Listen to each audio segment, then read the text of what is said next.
Hi everyone, অদ্রিজাস কিচেনে সবাইকে অনেক অনেক স্বাগতম। তো সবাই কেমন আছেন বন্ধুরা? আশা করছি সবাই খুব ভালো আছেন।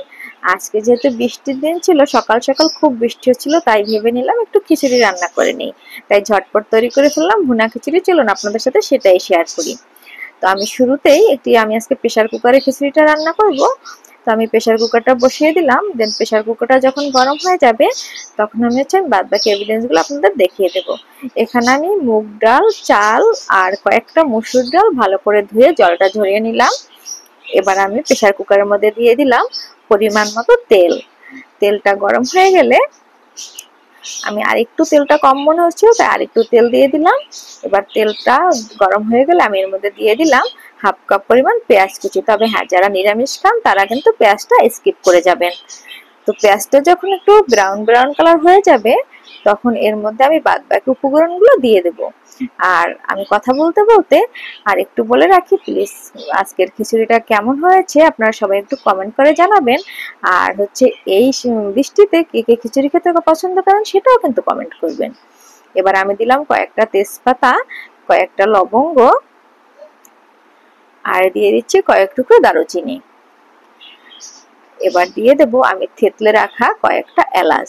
তবে আমি কিন্তু খুব অনেক বেশি মশলা ব্যবহার করব না, মোটামুটি কম মশলা দিয়ে আমি খিচুড়িটি রান্না করার চেষ্টা করেছি। যেহেতু এটা আমরা ঘরে খাবো তাই একদম বেশি মশলা আমি ইউজ করিনি। এবার আমি দিয়ে দিলাম হাফ চা চামচ আদা বাটা। তো আদাটা একটু ভাজা ভাজা হয়ে যাবে, যখন কাঁচা গন্ধটা দূর হয়ে যাবে তখন এর মধ্যে আমি অন্যান্য উপকরণগুলো দিয়ে দেব। এবার আমি দিয়ে দিলাম হাফ চা চামচ হলুদ গুঁড়ো। তো হলুদটা দিয়ে আমি ভালোভাবে একটু নেড়ে চেড়ে নিচ্ছি যাতে করে পুড়ে না যায়। এবার আমি দিয়ে দেব আমার আগে থেকে ধুয়ে রাখা, জল ঝরিয়ে রাখা যে চালটা, আমি সেই চালটা এবং ডালটা এবার আমি সম্পূর্ণটা দিয়ে দিচ্ছি। এটা দিয়ে আমি তেলের সাথে ভালো করে ভেজে নেব। একটু চালটা যত ভালো ভাজা হবে খিচুড়িটা কিন্তু তত বেশি ঝুরঝুরে হবে এবং খেতেও অনেক বেশি ভালো লাগবে। এবার আমি সম্পূর্ণ উপকরণের সাথে চালটাকে ভালোভাবে মিশিয়ে নিচ্ছি। এবার আমি দিয়ে দিচ্ছি স্বাদ মতো লবণ। লবণটা অবশ্যই স্বাদ মতো দিবেন, কারণ সবার লবণের রুচিটা কিন্তু এক থাকে না, কমিয়ে বা বাড়িয়ে আপনাদের রুচি মতো দিয়ে দিবেন। এবার দিয়ে দিচ্ছি 1 চা চামচ জিরার গুঁড়ো। তো আমি কিন্তু আর কোনো মশলাই অ্যাড করব না। এবার আমি সবগুলো উপকরণ চালের সাথে ভালোভাবে মিশিয়ে চালটাকে কিছুক্ষণ ধরে 2 থেকে 3 মিনিটের মতো ভেজে নেব। আর এভাবে খিচুড়ি রান্না করলে আশা করি ছোট থেকে বড় সবাই খুব পছন্দ করবে। দেখতে পাচ্ছেন আমার চালটা কিন্তু অনেকটাই ভাজা ভাজা হয়ে গেছে। এবার আমি জলটা গরম করে চালের মধ্যে দিয়ে দেব। তবে হ্যাঁ, প্রেসার কুকারে যখন রান্না করবেন আপনার চাল ডালের পরিমাণ যতটুকু থাকবে ঠিক তার 1.5 গুণ পরিমাণ জল দিবেন। এর থেকে কিন্তু বেশি জল দিতে একদমই যাবেন না, তাহলে কিন্তু আপনার খিচুড়িটা একদমই ঝরঝরে হবে না। আর আমার এই টিপসগুলো ফলো করে যদি আপনারা রান্না করেন আশা করব অনেক ভালো হবে। তো এবার আমি দিয়ে দিলাম কয়েকটি কাঁচা লঙ্কা এবং কয়েকটি লাল লঙ্কা। আর এবার আমি দিয়ে দিলাম 1 চা চামচ চিনি।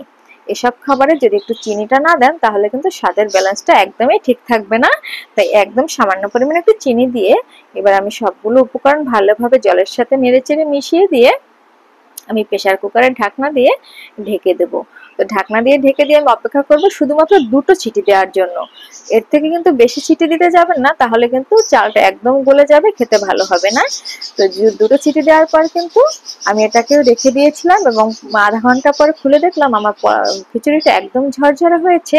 আপনারা দেখেই বুঝতে পারছেন যে খিচুড়িটা কতটা লোভনীয় হয়েছে।